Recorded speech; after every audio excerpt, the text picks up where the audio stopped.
This week, the legislature is considering bills that will significantly increase costs for families and workers. And the legislature may also double down on some policies they admit have failed, but promise that they will work if only we make them more expensive. Now, it isn't all bad. There is some hope that responsible governance is returning to Washington state. I'm Todd Myers, Vice President for Research at the Washington Policy Center, and this is your legislative update for the second week of April. So before I look at what's going on in Olympia this week, it's important to remember the impact that bad policy has on workers and families. These aren't just abstract issues. They really impact people and can make their life better or too often worse. So many of the policies adopted in recent years by the legislature have ended up harming the very people that they claimed to help. And perhaps the best example of this are the new overtime laws that impact farm workers. So the legislature requires farmers to pay overtime even during times of year when they are picking fruit or harvesting crops. There is no flexibility, and this drives up the cost of labor, forcing farmers to limit hours because overtime costs are so high. Although the law purports to help farm workers, it actually ends up harming them, making their life worse off. So WPC's Agriculture Director Pam Lewison did something that the legislators did not. She actually talked with the farm workers about what they wanted and how the new law was impacting them.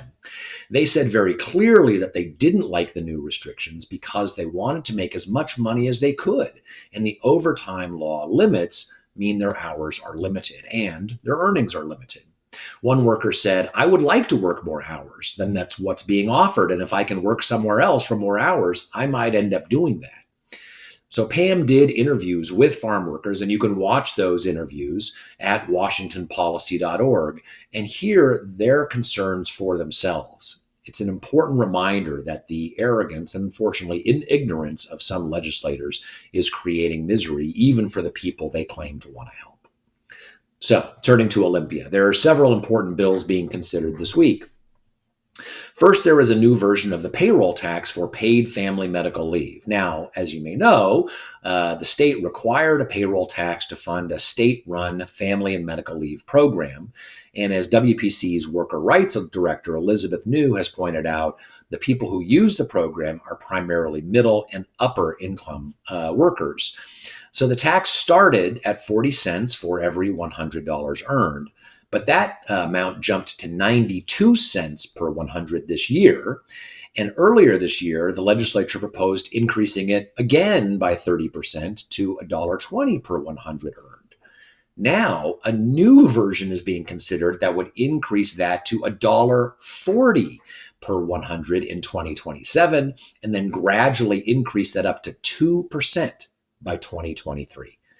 Ironically, the state constitution puts a limit of 1% on income taxes, but the payroll tax for family medical leave program alone would double that.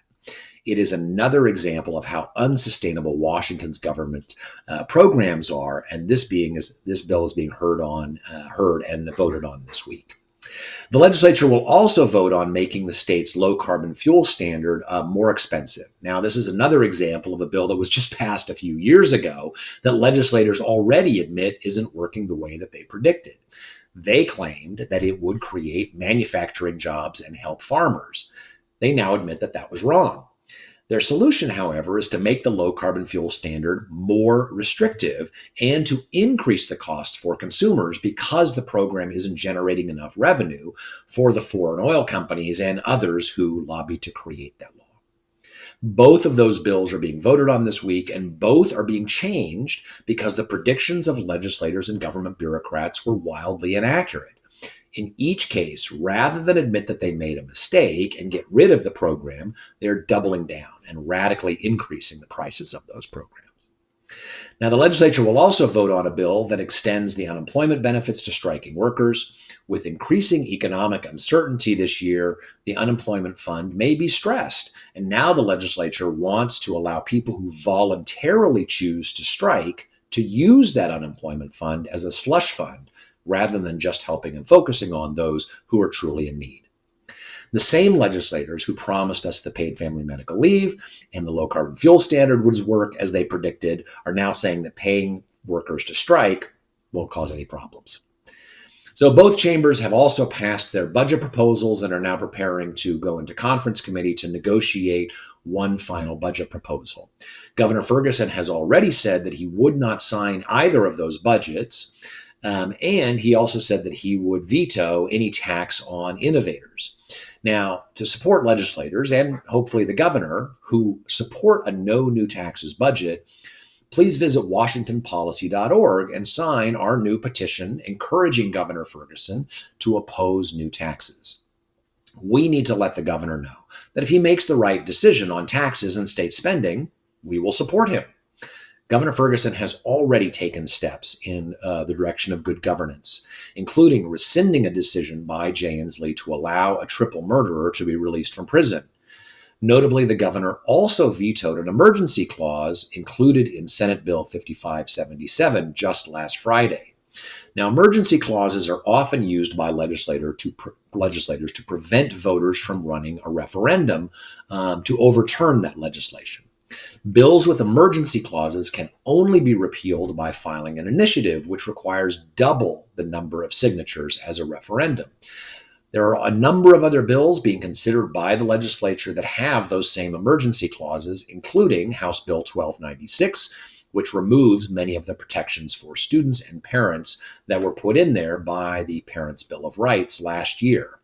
Vetoing that emergency clause in that and other bills would make it easier for voters to have their say. These types of decisions should be celebrated as a return to competent and thoughtful governance after too long a period of time when governing was done by ideology and partisanship. And there have already been decisions made by Governor Ferguson that we disagree with, to be sure, and I'm certain that there will be many more, but these are positive steps and we should celebrate them. So that's it for this week. Please make sure to like this video, share, and subscribe for our updates. Thanks for watching, and we will see you again next week.